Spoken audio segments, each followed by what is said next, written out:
Hey, John Jones here for another edition of Tuesday Morning Coffee. Today we're going to be talking about the state of the market, and we're going to be looking at August numbers compared to August numbers last year in '08. Some kind of interesting news. Let's start with home sales. In August of '08, we had 360 homes in Rutherford County, single-family homes. August '09, we had 336. So just 24 units off of last year, which is almost flat. That's about a 7% decrease off of last year, which is really not bad considering those decreases were a lot worse earlier in the year. I think in January it's 30-something% off, February 30-something% off, March it was 20-something% off, then 19 it's crept on down, and so right now we're just about even with what we were doing last year, which kind of gives me a good feeling that we're kind of hopefully bouncing off the bottom a little bit.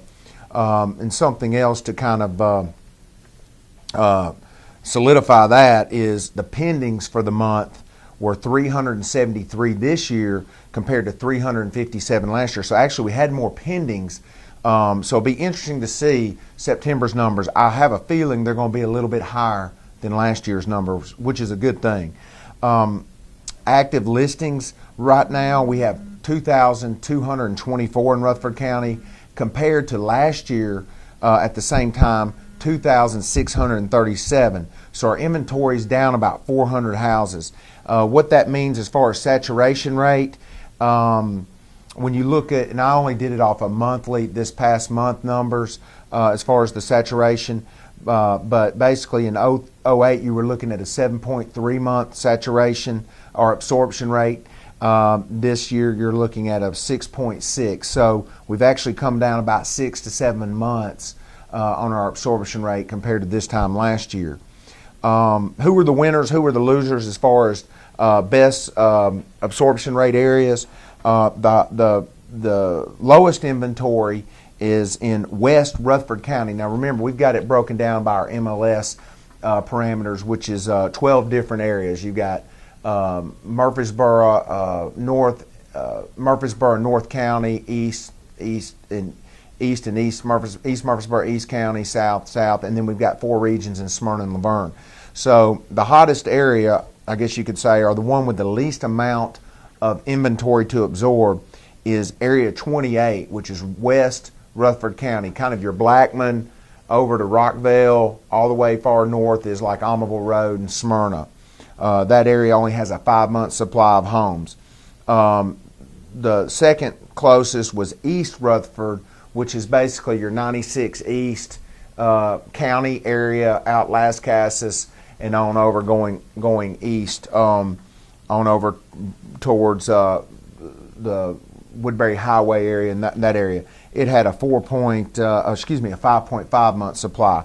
The areas with the highest absorption rates is East Murfreesboro with an 8.9 month supply, and that is kind of what I call East Downtown. That covers anything out Greenland Drive, all the 96, the city subdivisions, Garrison Cove, Stratford Hall. Then it also eases back into downtown, all your older areas downtown, and also over to the Bradeville area, Minerva Drive over in that area as well. That has an 8.9 month supply, and the second highest absorption rate area is East Smyrna. That's the city limits of Smyrna, which is on the east side of the interstate of 24. That's an 8.6 month supply. But all in all, things are better than they were this time last year. Something interesting, our average sales price, our closed sales price, is down to $164,586, $164,586. Last year at this time it was $178,823. So it's down about $14,000, the average close price. That doesn't necessarily mean we've depreciated that much, although it will give you a glimpse of some depreciation.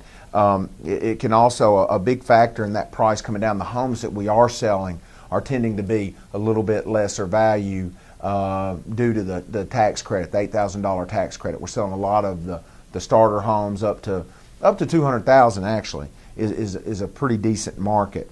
What does this mean? I don't know for sure. I like the way the numbers are trending. It tells me that, it's getting a little better instead of worse as far as inventory goes.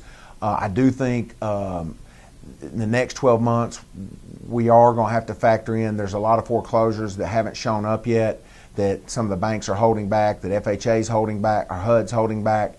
There are also supposed to be a lot of foreclosures that hit next year due to option arms resetting and causing rates to jump on folks. So we'll see what happens. Right now, that's probably the biggest thing stirring our market is foreclosures and short sales. Although we are not even close to being as bad as a lot of the country, it definitely is a factor that we have to get those properties out of the market and kind of cleanse them of that before I think we're ever going to see values start going up, and I think it'll happen, and before we see new construction really getting crazy again. We've got to get rid of this stuff. So anyway, I hope that helps. If you have any questions about anything, call us at 867-3020 or visit us online at johncjones.com. We'll help you any way we can. Thank you.